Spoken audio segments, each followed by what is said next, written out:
Hey, Mike. Hi, Heather. Hi, audience. How are you? Pretty good in yourself. Doing good, thanks. Your hair's So, looking good. thank you. I appreciate that. So, what's new with you?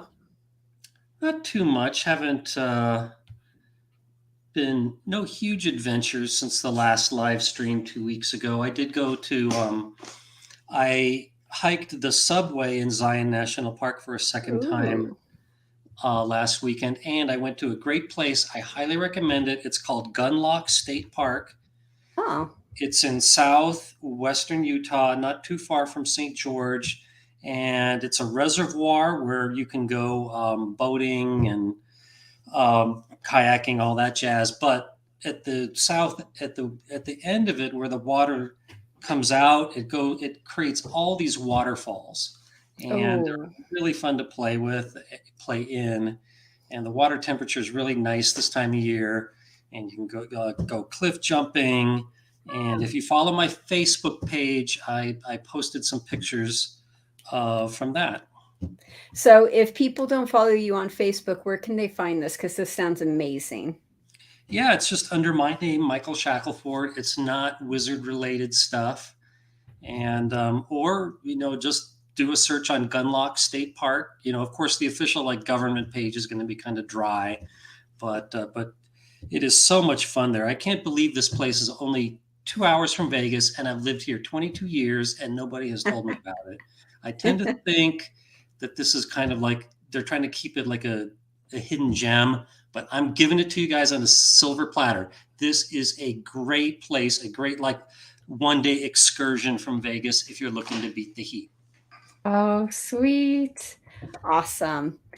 Well, if you guys ever get a chance to go out there, if you guys ever get a chance to do this, what Mike's telling us about, I want to hear about your adventures too. So put those in the chat when you come back. I love how you put out pictures and stuff, especially on your Platypus Garden YouTube channel. I love how Thanks. you put extra stuff on there and everything. Is it possible to? I forgot how to share a screen on this thing. So if you go to present, and you click present, and then it asks you if you want to share your screen, and then you pick the screen that you want to share.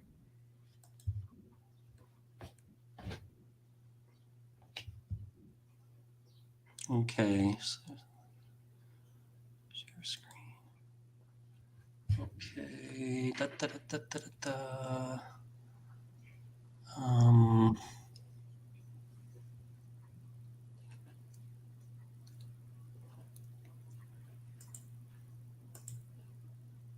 okay. There we go. What do you see? I see that. Okay. So let me go to pictures 2023, the subway,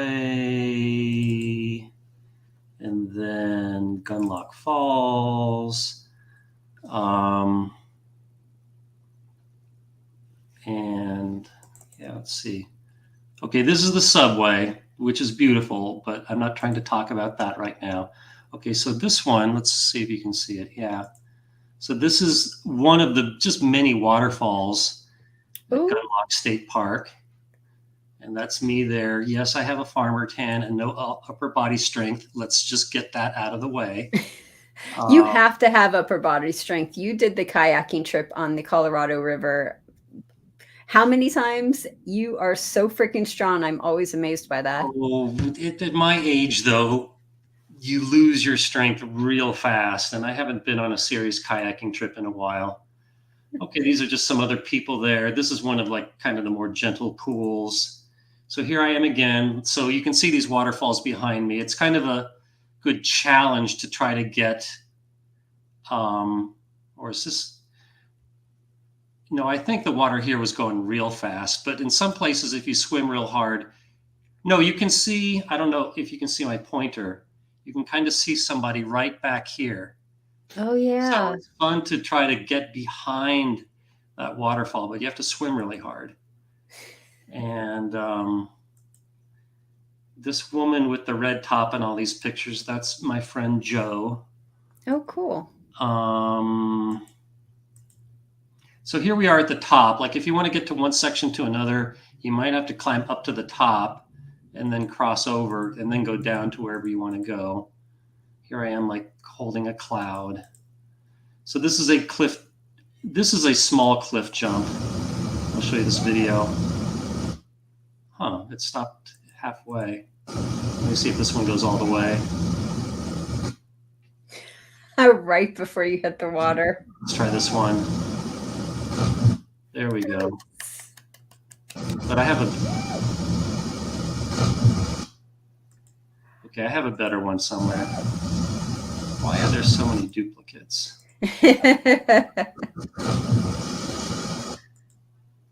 Now we're back to the subway. Yeah, I didn't mean to show you the subway pictures. Okay, we get back to yeah, we get back to the subway. I mean, to Gunlock here. Okay, here's a bigger jump.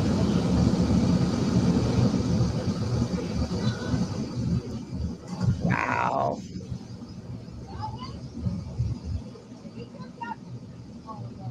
How deep is that? I didn't feel the bottom, so it was deep enough. Nice. Well, you know, this is perfect too because today is National Nature Photography Day. So perfect time to show off some pictures of nature. I did not know that.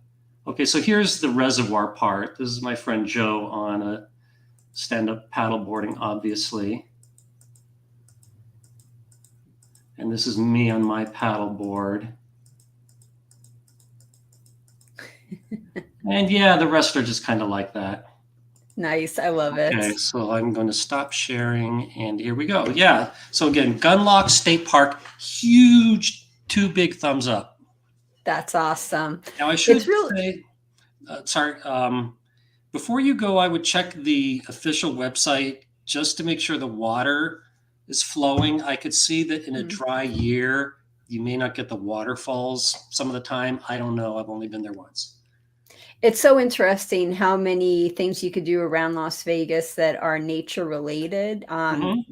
You could just find everything under the sun near Las Vegas. Yeah. However, I think that nothing is like as good as this and closer. There is, I would say, a shortage of water related things. Of course, you have the Colorado River and Lake Mead. Yeah. So anyway, enough about that. Okay. So we have trivia today based on one of our viewers' last request from the last episode. We have a classic cars trivia. Okay. So our first classic cars trivia, well, I'm hoping it's a classic car. It might just be a car. But in 1908, the Ford T model became the first mass-produced car that you could buy, and you could buy one for as little as how much? So that's what we're looking for. How much could you buy a Ford Model T in 1908? Okay, I'm going to put my answer in the private chat. Okay. Ooh, you are close, but it is not that amount. Okay. That's a good closest to the T. That's a good guess. So if you guys know, put it in the chat. And while we're waiting, we will do some casino trivia. Our first one from Northern Jim. Your aces fives count worked beautifully for me at free bet blackjack. Once in a while, if I'm alone, I will split the tens just for fun. Are the odds less bad for when the count is high or when it is low? Hey, Northern Jim. I've never looked at it in the ace 5 count in playing free bet blackjack, but I'm sure that a high count is also good for that game. So I would bet more when the count is good. Awesome. Okay, so our next one is from, looks like Paul, who says, multiplayer versions of video poker seem fun. Do I follow the same strategy that I would for normal jacks or better? This one is easy. The answer is yes. This strategy is exactly the same for the same game and pay table. Awesome. I love it when they're easy. It makes it so nice. Dalbraxon is next, and he says, when I redeem player points for non-negotiable chips, I play them with exactly the same strategy as normal cash chips. Is this wrong? No, it's not wrong. That's another easy one. Just use the same strategy. Oh, okay. That makes it real easy. We'll get one more in here since we're going so fast. Paul asks, do you have a suggestion for a slot advantage play that we haven't heard of yet? It seems like there are so many variable state games these days, and I'm afraid to play them. So I recently wrote about on Wizard of Odds strategies for Buffalo Link, Buffalo Ascension, and Star Goddess.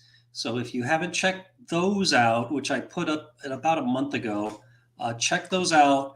But Star Goddess was the last one that I did, and nothing since then. I'm probably going to slow it down on the slots for a while. Oh, okay. Do you want to do one more question, or you want to see if we have an answer to the trivia? I think we've had enough time on the trivia, so let's see what we got. Okay, so we have a lot of people guessing. Dalbrexon says 100. Joe Yankee says 800. We have 495, 600, and 825. And Mike, what did you guess? 400. Okay, so the answer to the trivia question is in 1908, the Ford Model T could be bought for as little as $250. So Gene is the closest with $295. Good job, Gene. Wow. I think that if you look though, 295 back then was still something that only like affluent people could afford. So it sounds really cheap, but 295 was a lot less than cars used to cost. Cars have been around since around like for sale to the general public since about 1901. But Henry Ford really brought down that price, but it was still a high price. Yeah. Okay, so our next trivia question is the very first automobile race in the US had a top speed of what? So the very first automobile race in the US had a top speed of what?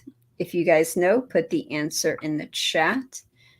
And while we're waiting, we'll do some more trivia questions. Oh, not even close. I like where you're going, but you're not even close. That's probably would have been my guess. Okay, so our next question is from Joshua. In regards to your hedgehog betting system, do casinos track wagers placed on the come and don't come, the field bets or one-time bets? If so, if yes, how do they do it?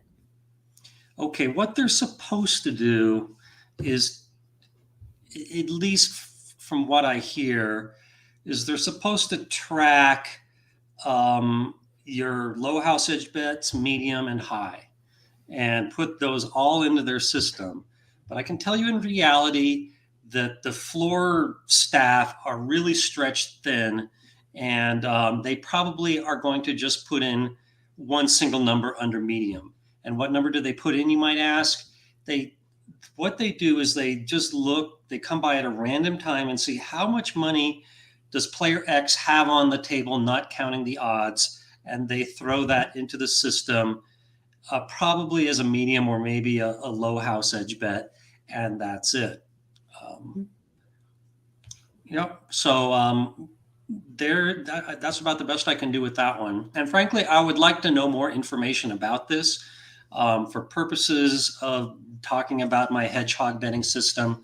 But when I worked at the Venetian, I don't think this is any big secret, so I don't feel like I'm violating my NDA, that they had some system, and the floor staff were supposed to put in all kinds of data about every player on a very frequent basis. And they were so overwhelmed that they usually just repeated what they put in last time over and over. Because you could see just people going enter, enter, enter, enter, like not entering any new information, just like repeating the last information put in. But the industry is moving in a direction slowly with RFID chips, and eventually it will be that they track everything perfectly electronically, but we're not there yet. No, it costs a lot of money for casinos to do that. Yep, but like any technology, the cost comes down. Yeah. Our next question is also from Joshua, who says, is the only advantage when banking in Pai Gow tiles is that I win on ties. I still have to pay a 5% commission when I win. Yeah, it's basically, I call it winning on copies. That's the main advantage.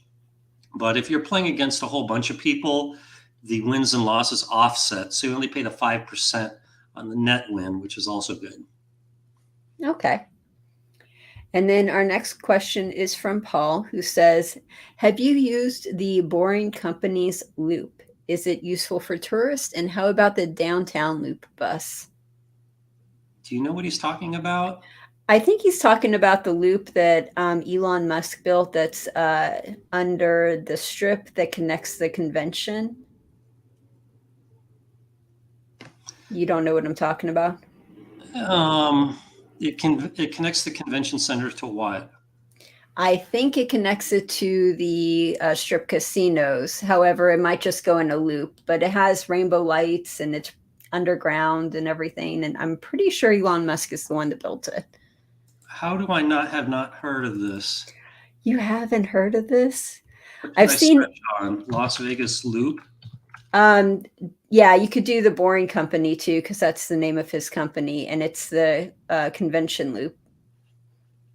But I myself have not been on it. I've only seen videos of it.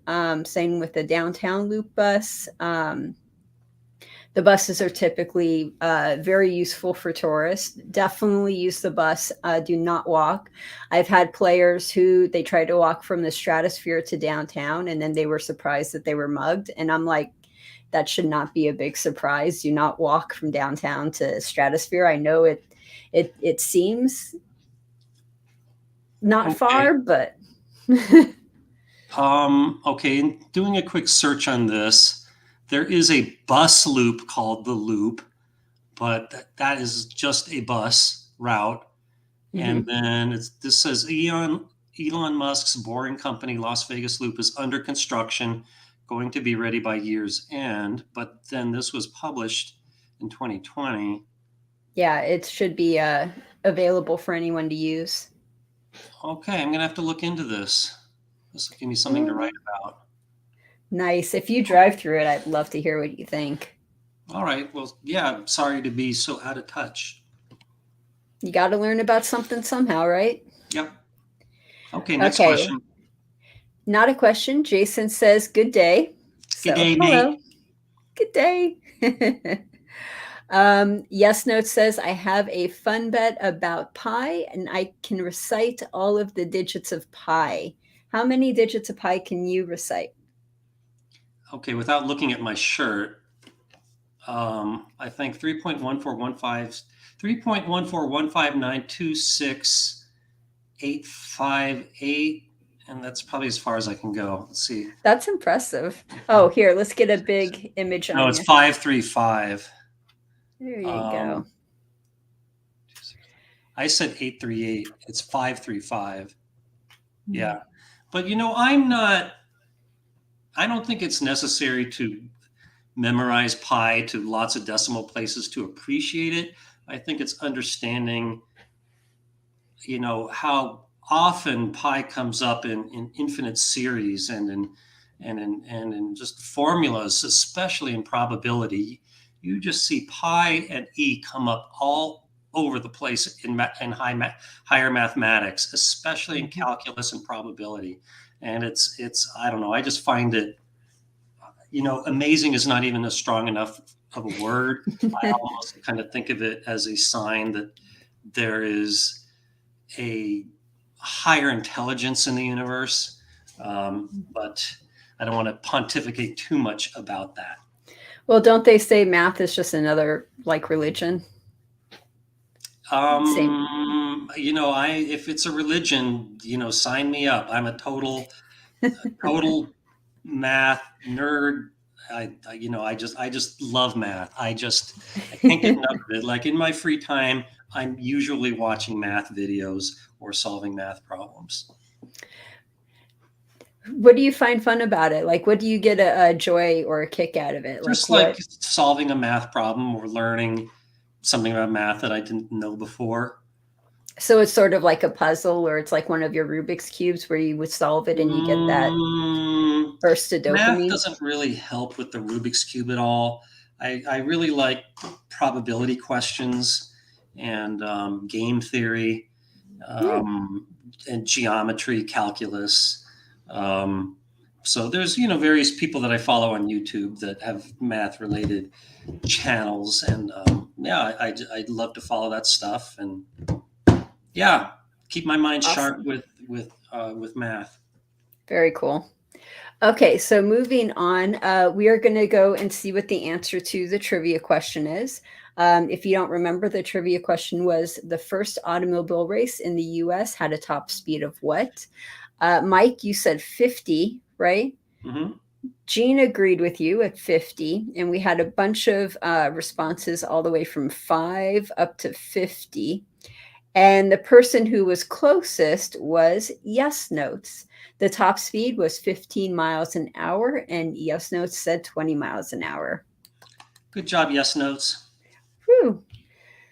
So our next question comes from, or our next question is most cars honk in what key? The horns, most cars' horns honk in what key? Let me get So my if you melodica. guys know. Oh.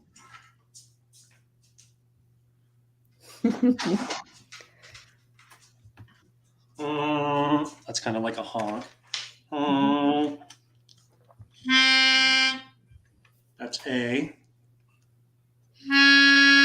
sharp, B, B sharp, C.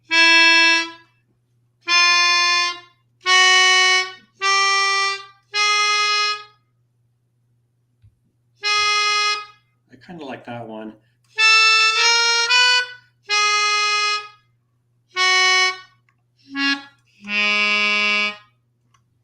I'm going to go with A flat. Okay, sounds good. So if you guys know, put that in the chat. And while we were waiting, uh, Jack Ace asks, how well did you know Arnold Snyder? Rest in peace. Do you Yes, have any? sad note.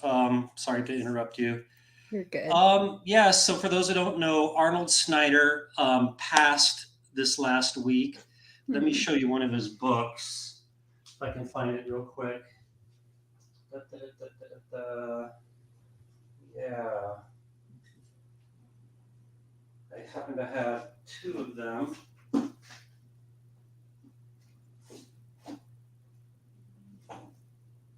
Three of them, four of them,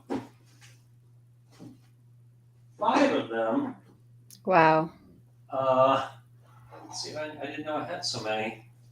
Okay, so here are some of Arnold's books. The Poker Tournament Formula 2. I must admit that I have not read this one. But just in skimming it, it looks like it's written in very plain, simple English.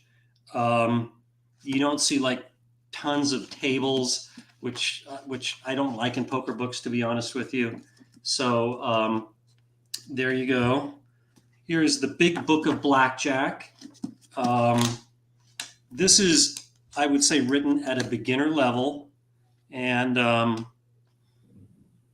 this looks like the kind of thing you might read on an airplane. It's not very mathematically heavy. It's just all kinds of elements about playing the game. It's probably more informational about counting than, like a textbook about how to do it. Um, Blackjack Wisdom. So this one is a lot heavier. I tend to think that this is, yeah, these are articles from his when the Blackjack, what was it called? The Blackjack Journal.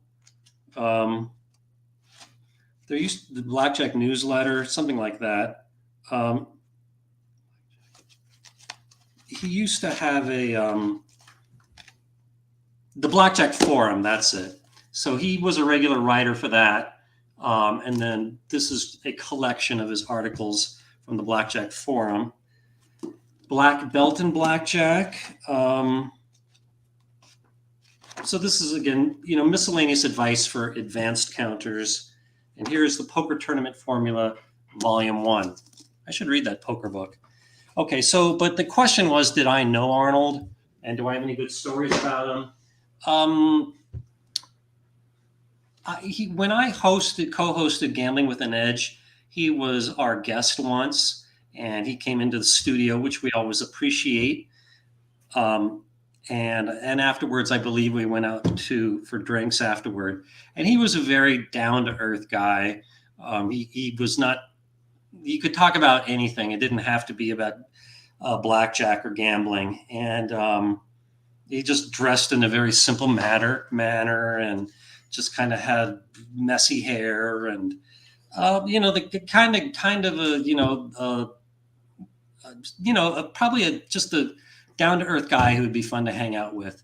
But that's about the extent that I knew him. I think I chatted with him at some blackjack balls, but can't say that I knew him very well. But super nice guy, and I'm sorry to hear that he passed.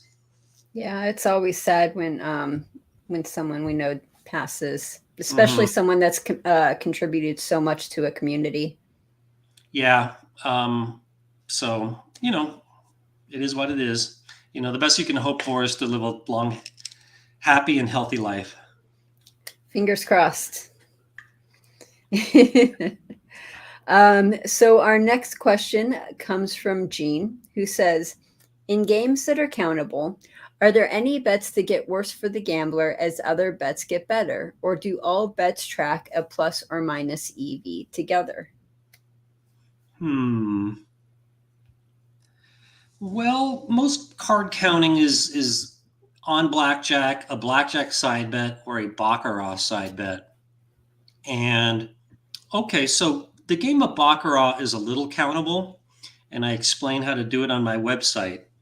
And you keep one particular count, and if it gets extremely positive, then it's good for either the banker or the player. I don't remember which one. But if it gets very negative, then it gets good for the other side. So if you use this system, the way I recommend it, if it's within a certain range in the middle, you don't bet either. And then beyond one marker, you bet banker, and beyond the other marker, you bet player. And this still has a house advantage of about 0.9%, which you might say, why would I play against the 0.9% house advantage? Well, some people just like baccarat, and it comps better than blackjack.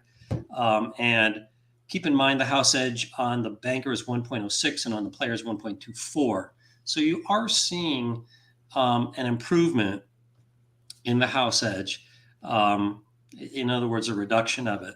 So there you go. There's an example of a count that you might use to make two different bets.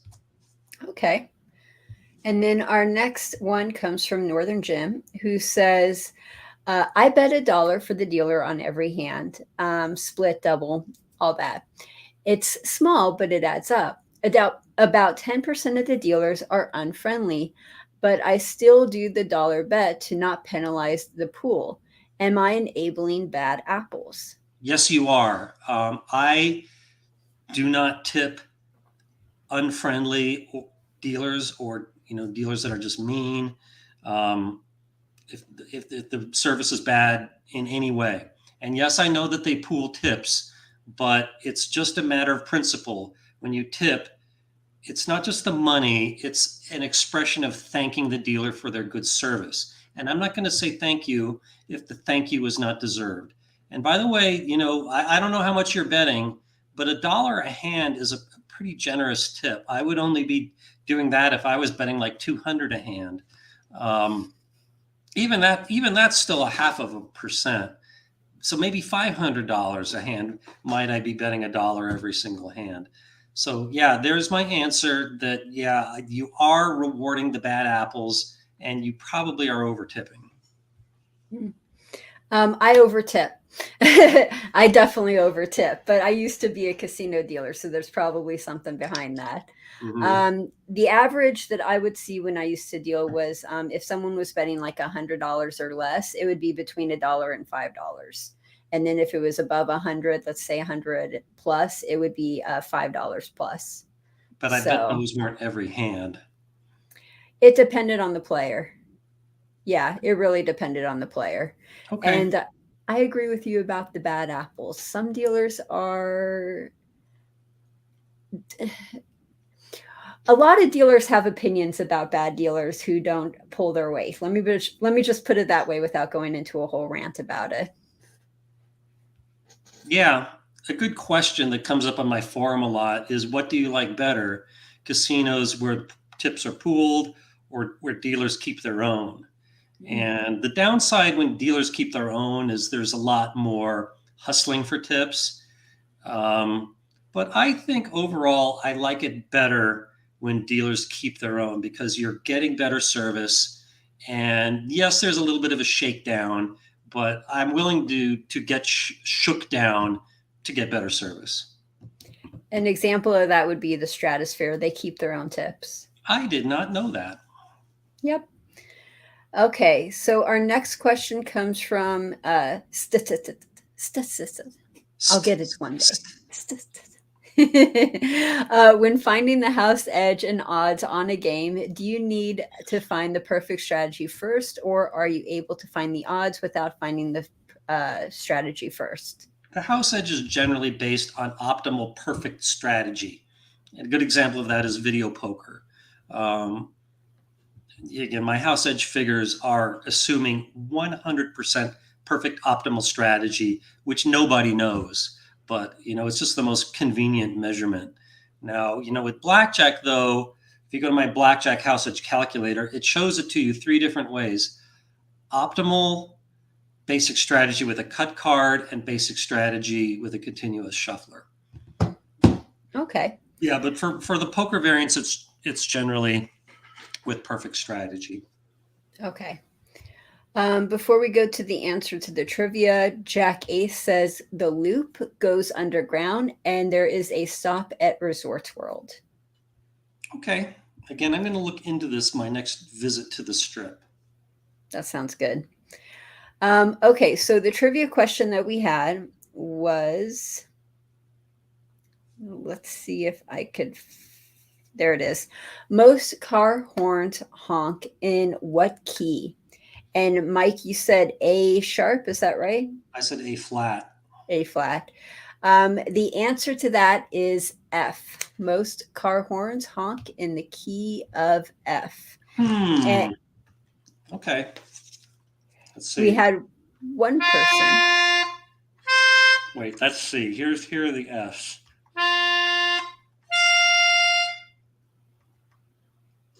What sound did that sound like? Somewhere under the rainbow?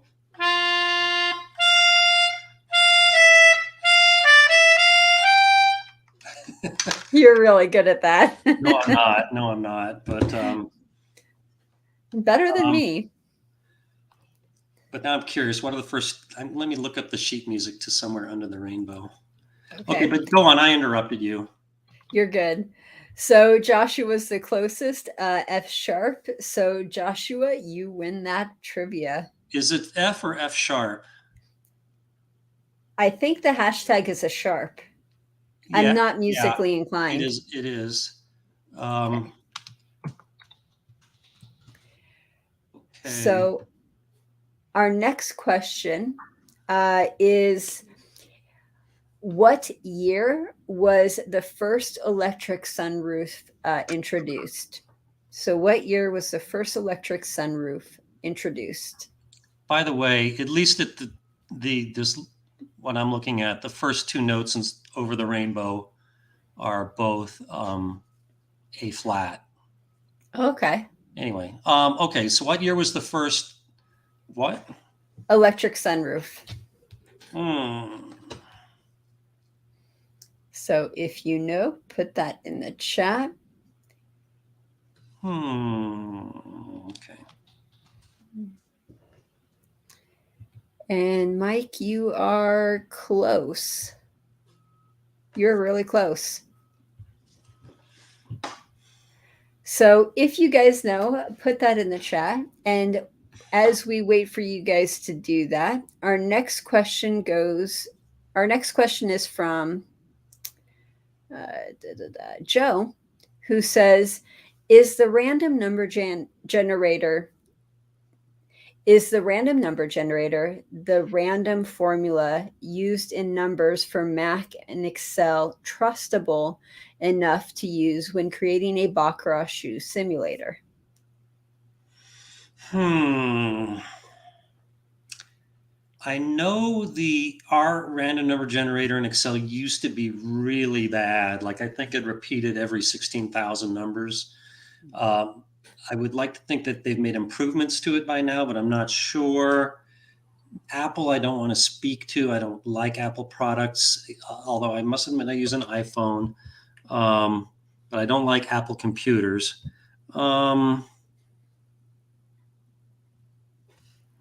Baccarat shoe simulator. Yeah, if you force me to a yes or no answer, I'm going to say no. I think that they're useful for just like quick and dirty work, where you say you only need like 1,000 numbers, but I suspect both of them have a repeating cycle that's not very long, and yeah. So personally, I use a Mercen twister in Visual C++, and I have never found any flaw with that. Have you found an equivalent to the random number generator in Excel? And how do you do that? In Excel, you just say equals rand, left parenthesis, right parenthesis, and you will get a decimal somewhere between 0 and 1. And then what do you do with that? Whatever you want. Like if you're making a baccarat simulator, you could have that point to like a particular card or a particular place in the shoe, or you could use that to shuffle the cards. I would use a Fisher Yates shuffle if that's what you're up to. Yeah. Okay, So cool. that's about as far as I can take that one. Cat's Eye had a comment. Thank you, Cat's Eye. They said this channel is so interesting. Keep it up. Thank you, Cat's Eye. Our next gambling question comes from Roll One Tide, who says, is $15 now the default low limit for craps and blackjack in Las Vegas? Well, he asked you. Well, I figured you've been in a casino more recently than I have. Yeah, I think 15 or 25 is probably where most places are at. I think the El Cortez is still only at 5 or 10, but yeah, sadly, I think that's the case. And also, it depends when you go. If you go in the morning, if you go during the day, those limits are going to be a lot cheaper. And then, same if you go in the weekday versus the weekend, you're going to have more expensive limits on the weekend and cheaper ones on the weekdays. So, timing really matters too. Who are some of the math YouTubers you follow? Okay, that's a good one. Let me go to my channel just to make sure I'm not forgetting anyone. I know that Red Pen, Black Pen is one of them. Okay, I really like Mind Your Decisions. If you put a gun to my head and said pick one, just one, it would be that. What else do I got? I like Data is Beautiful, although that's not really a math channel. Um, I already mentioned black pen, red pen, and those are the only ones that I've bookmarked. There's an English guy who I really like. I'm trying to remember his name. Um, um, yeah, he's so good. Let me. Um,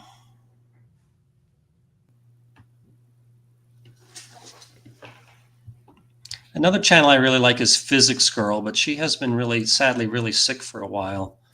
Yeah, she got long COVID, and now she's suffering with chronic fatigue syndrome. I actually met her in real life. Oh, really? Tell us about it. I went to VidCon. I went to VidCon for a couple years, and she was one of the presenters there. And I sat in a room with her. I sat right next to her. I got to ask her questions. I got to talk with her. Very nice person, extraordinarily nice. All right. Um, yeah, it was a real treat meeting her. Okay, the English guy I was trying to remember is Stand Up Maths, plural. In the UK, the plural of math is maths, which I find very annoying because maths is so hard to say. Um, but other than that, he has a great channel and it's very funny. It's kind of like like the title says, it's kind of like comedy about math. Okay, so our next question comes from Yes Notes. Do you think the big new baseball park should be built further from the strip? What do you think about traffic? Yes, I do. It's not something I've thought of very much, but yeah, I don't know where. Well, yeah, parking is going to be an issue. I would hope that people would just walk over from whatever hotel they're at.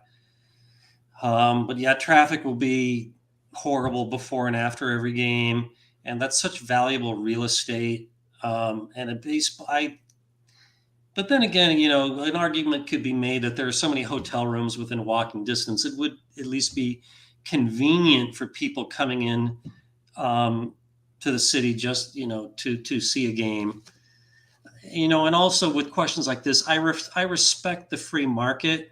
Um, so I wouldn't stand in the way of anything. But yeah, but I would rather, but as a local who might go to a game from time to time, I would rather see it not on the strip because we locals hate going to the strip and dealing with that traffic.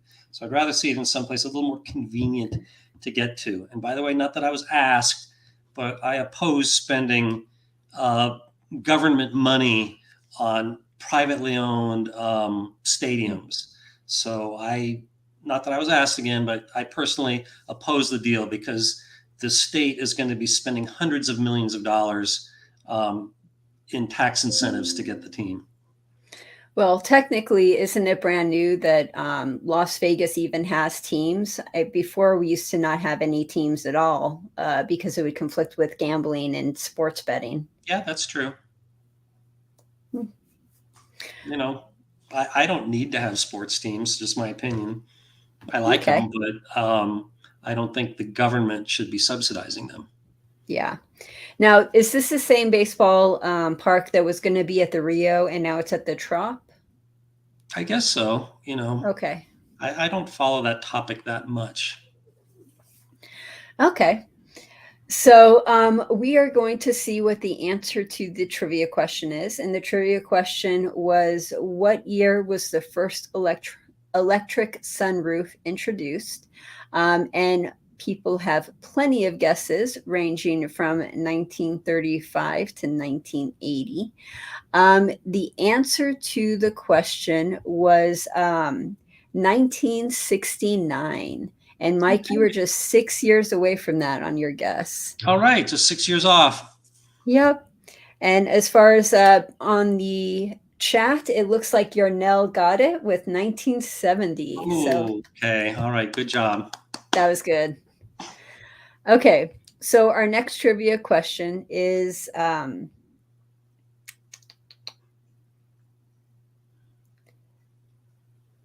Um, I had it, and I don't know where it went.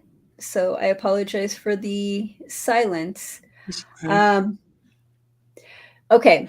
The 1953 Corvette was available in one color and one color only. What was that color? It's two words, but if you get either the word, you get it correct. Hmm. So 1953 Corvette was available in one color. What color was that? Okay, and Mike, you are not correct. That was a good answer though. Okay, so our next gambling question comes from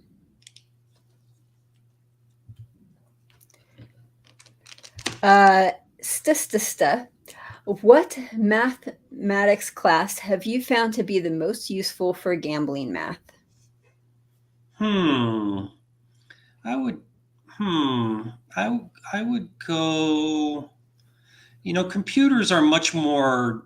Knowing how to program a computer is much more valuable than math, to be honest with you.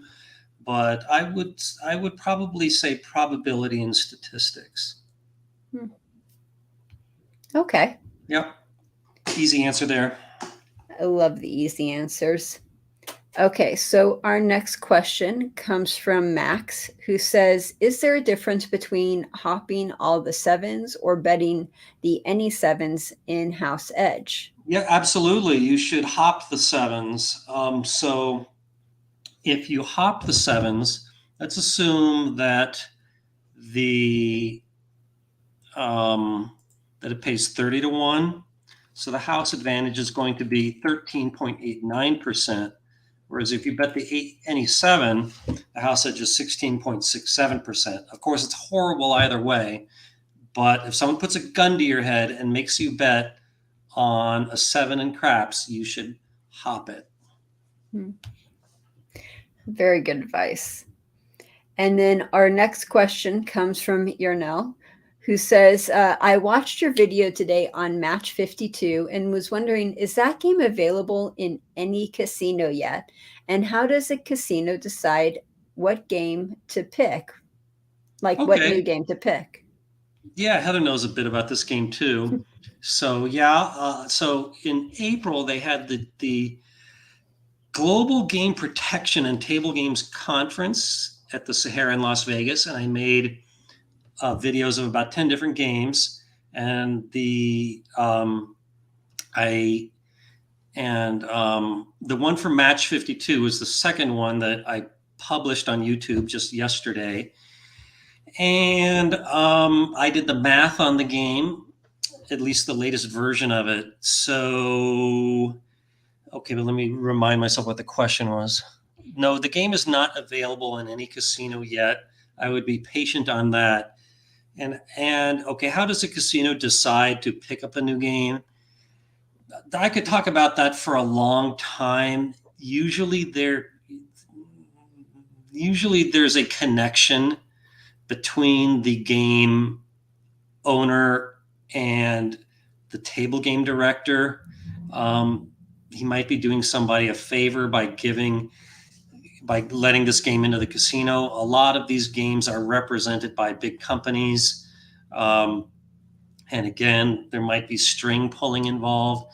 It does not happen very often that somebody with who's an unknown walks into a casino, does a demonstration of his game to the table game director, and he likes it and puts it in. Almost never happens that way. It's yeah, like I said, you really need to have some sort of a personal connection with the person who makes the decision to put it in there. It was either going to be the table game director or somebody higher than him. And what's working against the guy with Match 52, who is a super nice guy, is the table is really big and it has a slow rate of play. It's the number of hands per hour is probably only going to be like 20 with that game. And as fun as it kind of looks, I don't see it as pulling its weight per square foot. which is probably the reason we haven't seen it in a casino yet. And Mm. that is my answer to that one. Okay. You're a little cynical with your answer about having to know someone. That's just it. That's just how it is. I try to talk people out of getting into this world of inventing casino games every chance I get. It's Yeah, it's it is hard. it is super competitive. It's really difficult to even get a field trial. And in the unlikely event your game is a success, there's nothing stopping everybody from just copying it. Well, you could patent it, but the patent laws have gone so wonky that you have to do all these like side turns and patent your equipment versus patenting the game. And there's just so many things that you have to do. Um, but there are still individuals out there that still go to casinos and do the demo and everything.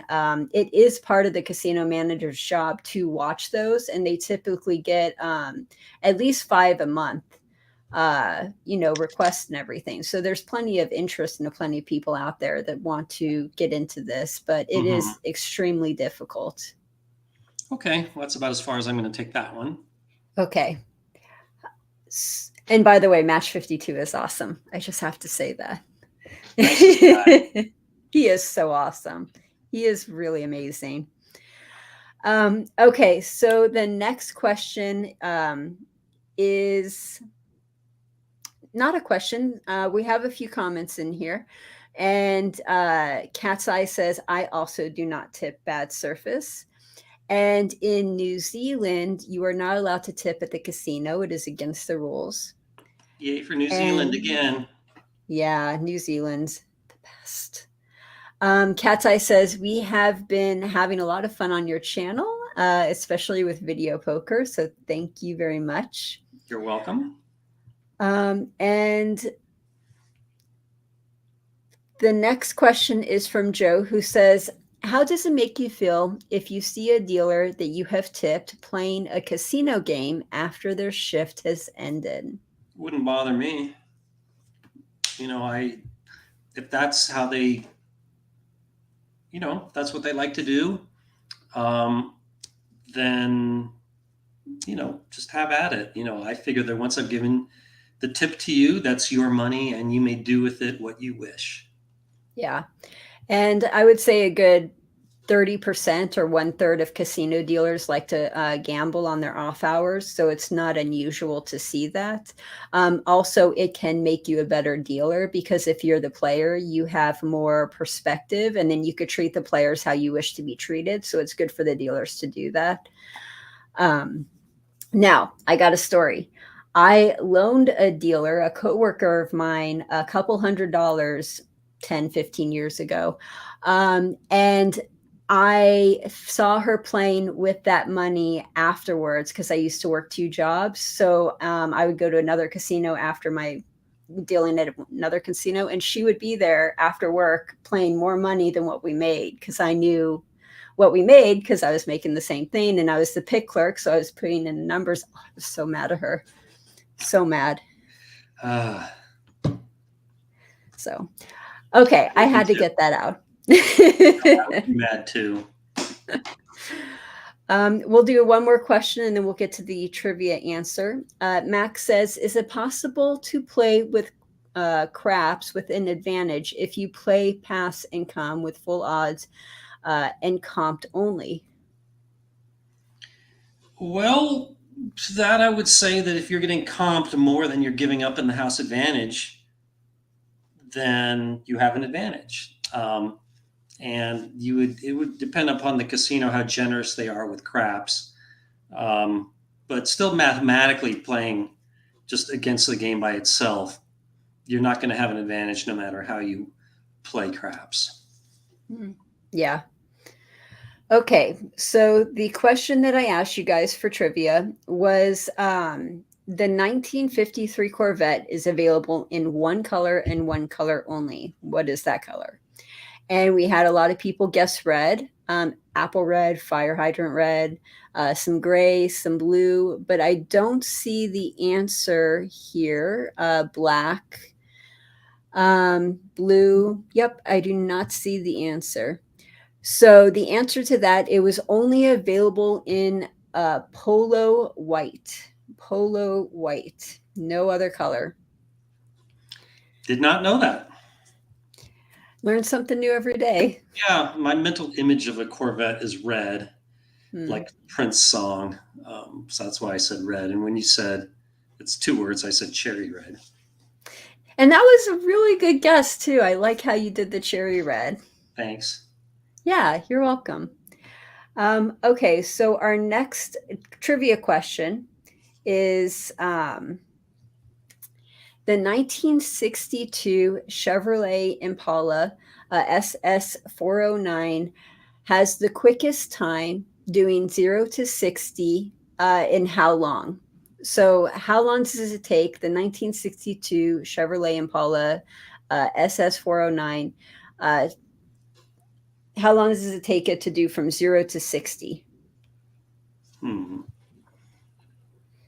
So, if you guys know, put that in the chat. There's a Beach Boys song called My 409. I'm My sure it's referring to that engine. Probably. Okay, what should I say? Um,